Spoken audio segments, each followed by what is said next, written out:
This is for my cousin Ella. It's raining cats and dogs.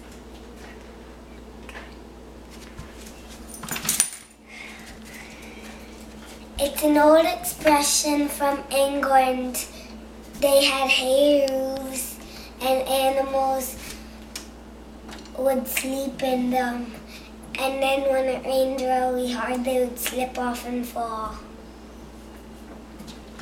Thank you.